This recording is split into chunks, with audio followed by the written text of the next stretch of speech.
Horror is on a fantastic run right now, but away from the big name success stories such as, say, Evil Dead Rise and Megan, this year and the rest of the 2020s have served up some cracking hidden gems that have flown just a little under the radar. With that in mind then, I'm Andrew from What Culture Horror, and here are 10 hidden horror movie gems from the 2020s so far.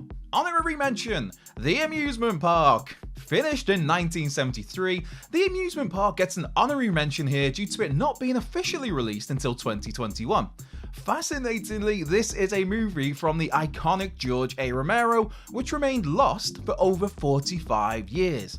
Not just that, but it's Romero doing what was intended to be an educational film for the Lutheran Service Society of Western Pennsylvania to highlight ageism. Lincoln Mazel plays an older gentleman ignored, bullied and beaten during a day out at an amusement park here. It's great, it's George A. flipping Romero, and it's a movie now available on Shudder. Number 10, Slaxx. Slaxx is easily the most outright bonkers movie featured on this list. To sum up this 2021 picture in simple fashion, it's about a pair of murderous jeans. Slaxx focuses on the Canadian cotton clothiers store that's on the cusp of launching its new distorting Super Shapers range of jeans. We're introduced to Libby, who just so happens to be starting her first day working at this store as the dead bodies begin to pile up. On the surface, Slaxx is very much a light and brisk comedy horror. But there is a more serious message to the film as the plot unravels. As it's revealed, the killer jeans are actually possessed by a 13-year-old child labourer who died in the field used for the materials to make those new jeans. So yes, Slaxx is a daft movie about murderous jeans, but there is very much a larger message about the real-life costs that so often accompany the fashion industry. Number 9, Influencer. Released earlier this year, Influencer is a smart, sleek picture with some extremely nice scares. And as the title would suggest, the central focus is on the yearning of so many these days to be a social media influencer. What Influencer cleverly does is showcase how what you see online isn't always necessarily a sincere depiction.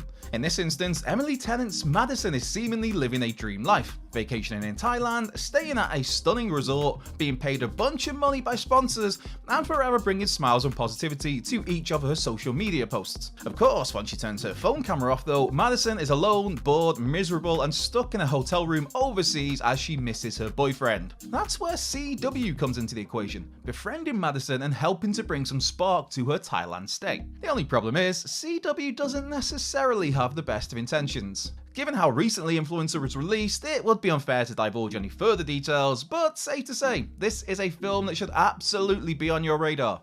Number 8, Deadstream. Another entry, another movie where the online world is at the fore. In 2022's Deadstream, co-writer and co-director Joseph Winter stars as Sean, an internet personality who loses subscribers and sponsors after a particularly controversial video. Desperate to reclaim those followers and promotional paydays, Sean decides to embark on a trip to the ominously named Death Manor. With a name like that, what could possibly go wrong, eh?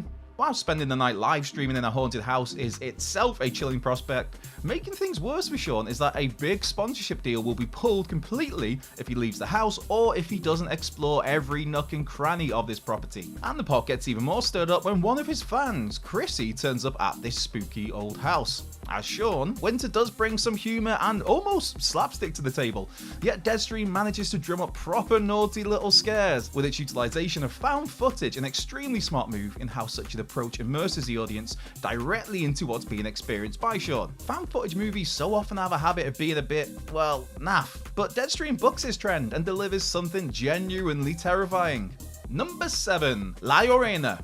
No, absolutely not the curse of La Llorona. Instead, the spotlight here is on 2020's La Llorona, a sophisticated, elegant movie that takes its time to craft its big scares. This Guatemalan horror has justice at its core, with former dictator Enrique Monteverde managing to overturn a court order convicting him for genocide where it relates to native Mayans years prior.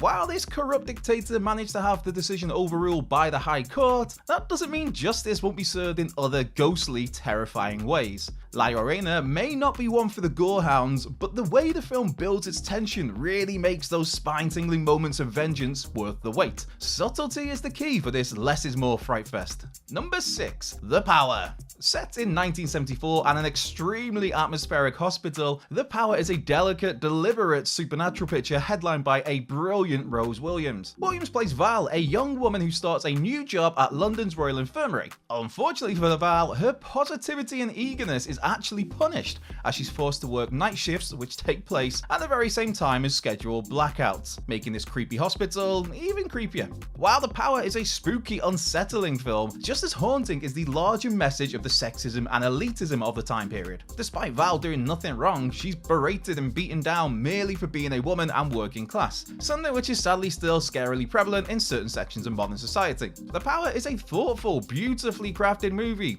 yet it's largely flown under the radar since its 2021 release. Number 5. Porno.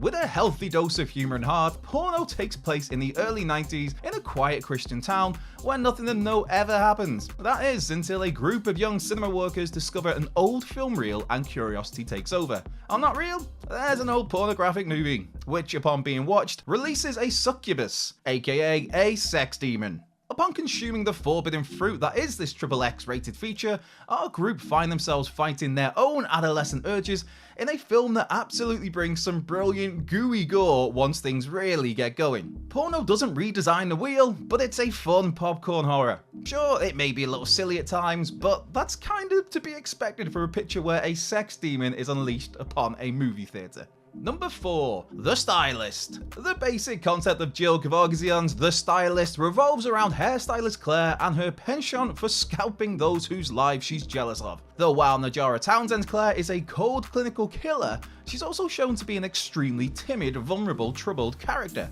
We see Claire carry out some truly heinous acts, but there's an element of sympathy as we see the lonely, isolated life she leads, forever glancing at others with an envious eye. And this envious eye truly comes to the fore when Claire becomes worryingly obsessed with her soon-to-be wed client, Olivia, as played by Brie Grant. Away from Townsend and Grant's fantastic performances though, the colour palette, lighting and shooting style of The Stylist only further enhances the spiralling mindset of Claire.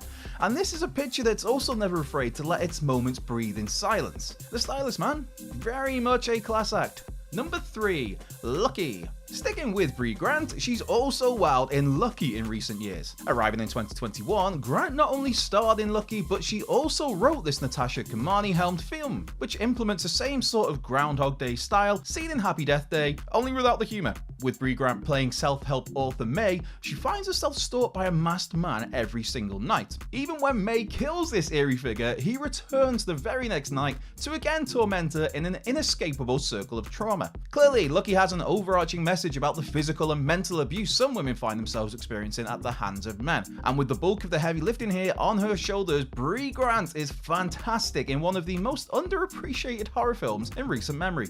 Number 2. The Dark and the Wicked. In terms of intense imagery and wince-inducing moments, The Dark and the Wicked leads the way on this list. Considering writer-director Brian Bertino is the person behind The Strangers, it's no surprise that The Dark and the Wicked is a stripped-back affair based around slow-burn tension and brutal payoffs. Plot-wise, this 2020 feature centers on siblings Louise and Michael as they return to their family home once it becomes apparent their ill father is not long for this world.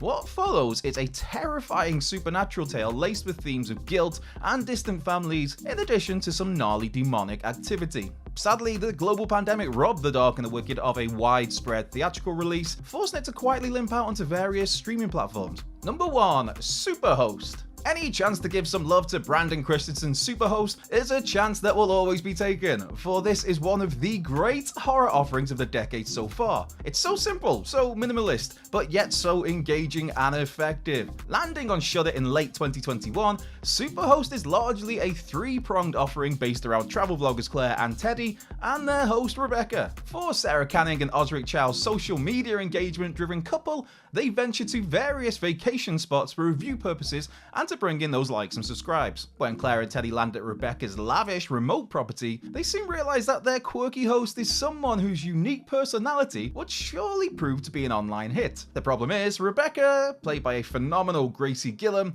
is a tad unhinged, as becomes more and more apparent as the film progresses. Superhost is a blast from start to finish, with Gracie Gillam a truly magnetic presence as she showcases the various sides of Rebecca. Seriously, go and watch Superhost, like now.